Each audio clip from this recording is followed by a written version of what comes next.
Hey everybody, we just wanted to jump on here tonight real quick and touch base with you guys. We've had several people come to us, both on Facebook and in person, and kind of ask us to do a quick video just on kind of what our mission is, what that looks like, and kind of how we got to where we're at from where we were. So, first of all, some of you may know us, some of you may not. My name is Dave Tegg, husband, father, and for now, career fireman. My wife is Tiffany. We've been married for almost 15 years now. My oldest daughter is Lydia. She's 13. My son, Davey, he is 12. Charlotte is 10. Emma is 8. And Evelyn, the baby, is 6. So one of the cool things kind of about our ministry and about our calling is unlike a lot of churches and unlike a lot of ministries, it seems like the husband or the husband and wife, the mom and the dad, are the ones that are called to the ministry, and they're the ones that do the work. They're the ones that are involved, and the kids are kind of on the peripheral of that. They're not really involved. They're not really a big part of it. Maybe they help clean up. Maybe they help tear down.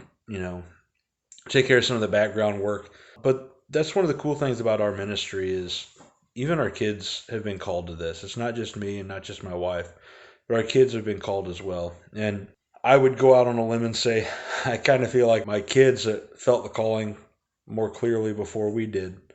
And it was just an awesome thing to experience and see. Like every story, this one has a beginning. And for us, the first step of that door being opened up was my wife and I going on a cruise. There was no ministry, no spiritual worth to it. It was just a belated 10-year anniversary for my wife and I to get together and just reconnect, take some time away from the kids, and just enjoy a little vacation. Little did we know that before we got off that boat, our lives were going to start moving very rapidly in a direction that we did not expect. The first individual that came into our life, his name is Raymond, and he's from the Philippines. And he's one of the deckhands. He works cleaning up the deck and organizing chairs and doing things of the such.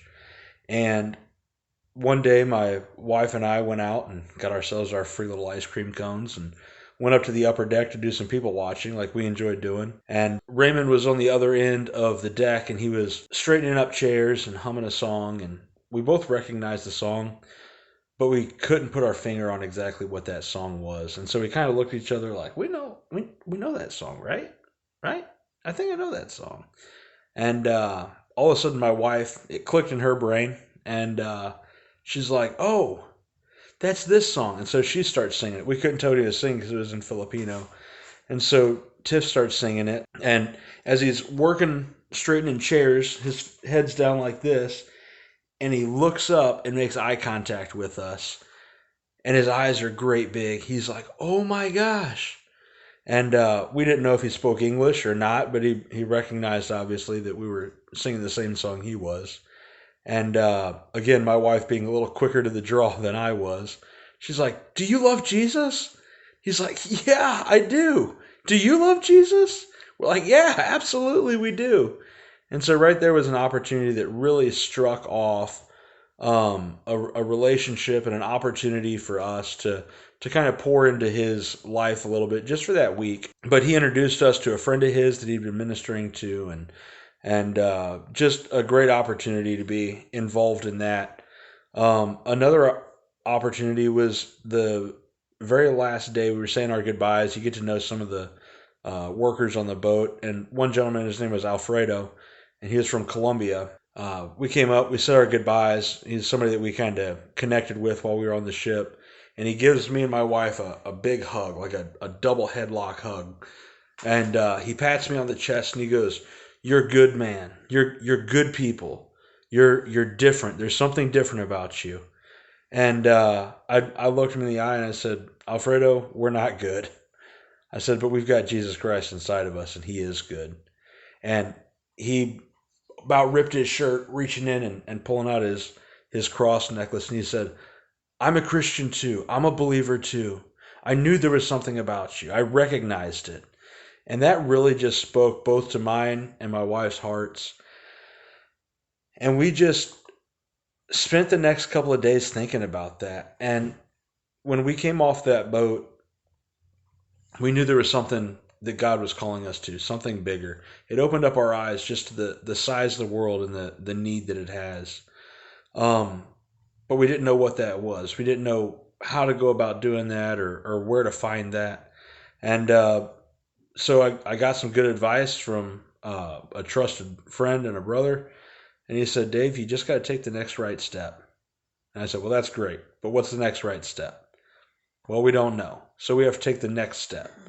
And so we slowly were taking step towards whatever we could use to logically figure out what it was. Is it move to Florida? Is it have a first responder ministry? Is it doing something with Spanish speaking communities? Is it something that we don't even know yet? And one of the things that we did know is that the Lord was slowly but surely giving us little breadcrumbs to pick up on. One of them was to learn Spanish. Another one, God gave us an image of running a mission house and what that mission house would look like and how it would be utilized. And there was just several different things that the Lord really just impressed on our hearts as we went through this. It was about that time that we started going to a new church. We went to a church in Villa Ridge, Missouri called The Ridge. We met up with a lot of people that we knew from years ago, and I was able to go on my first mission trip. I remember sitting in the service there, our first Sunday, and our missions pastor, Bob, was talking about all the different mission trips that the church was planning this year. And I felt the Lord speaking to my heart, and he said, Dave, I want you to get involved. You've lived enough of your life for you. I want you to do something for me. And I said, God, if I can get the time off, I'll go. And lo and behold, I got the time off. So I ended up going down to Mexico in June of 2023 and got to meet the McDonald family. And what I found out after I signed up for the trip is that they were taking a small group down to kind of show us the ropes on how the mission trip is run that we're involved with down there. And the family that was running the Mexico trip from the state side, for work, they were moving to another part of the state, and they weren't going to be able to run the trip anymore. So they're looking for somebody to be able to take over those reins. So after we came back from the trip, I was like, this is something that I might be able to do. And I talked to my wife, and I said, babe, I know this sounds crazy. I know this sounds weird. You know, we've got our whole lives planned out, but I feel like God's calling us to mission work. I don't know what that means yet. I don't know exactly how that all is going to work together, whether we're running teams or whether we're full-time missionaries, I don't know. But it came to June of 2024, and I was able to lead a trip down to Mexico. The team ended up just being our family. We had some other people that were planning on going, and they weren't able to make it. And I talked to the church, and the church said, you know what? We want to support you. We feel like the Lord's really calling you down there, and we want to be able to support you in that role. So we went down, again, met up with the McDonald family. We were able to do a bunch of work, everything from construction to some preparatory work for church plants that we were dealing with, all the way up to my son was able to share the gospel of Jesus Christ with boys and girls in Mexico, his age, with the use of a translator.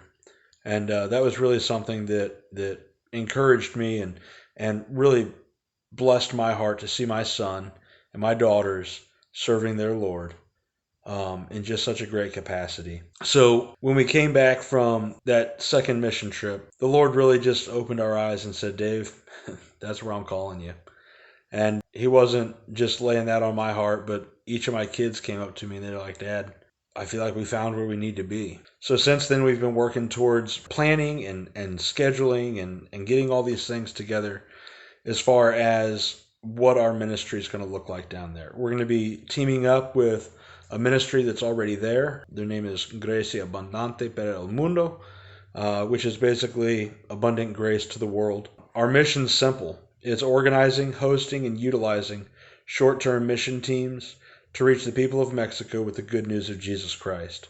We're going to be hosting teams to come down and be involved in the outreach and in the evangelism and in the discipleship of the people of inner city Cancun and throughout the Yucatan. We're going to be doing this through children's ministry, through medical missions, humanitarian aid, church planting and discipleship. Really, it's just limitless, the opportunities that we have ahead of us. It's all going to depend on the teams and what they want to do and how they want to get involved. So you ask yourself, well, that's a real cool story, Dave, but how does this affect me? Where do I fit into this? What's this mean to me? Well, there's three things. Number one, the most importantly, absolutely most important, is pray. Pray, pray, pray. I beg you to pray for us. Where the Lord is calling, where the Lord is preparing work, where the fields are white with harvest, it's not going to be met without opposition. And the enemy is fighting hard. The enemy is putting up difficulties and struggles in our path. And the Lord is continued to be faithful.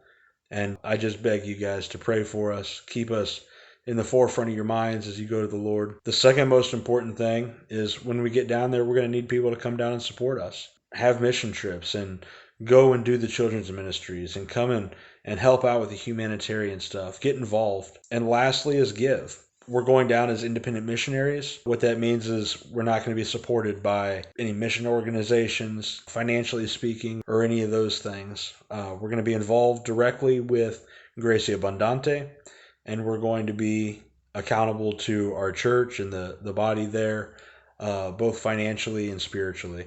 But we're asking for people, if the Lord calls them to give financially. It's something that we need. And it's something that is necessary to the ministry. Right now, we are in the middle of liquidating our assets. We have almost nothing to our names at this point. We have a contract on our house. We've gotten rid of almost everything, and the things that we do still have in the house have been dibsed or promised to friends and family members, people who it would be a blessing to. We're in the middle of raising support. We've had a couple opportunities over the last couple of weeks. We've got some more coming up. And this is an opportunity that we're using here on even YouTube to talk about and encourage people to consider being supporters of ours. And then we're doing all this with a hopeful launch date of January of 2025.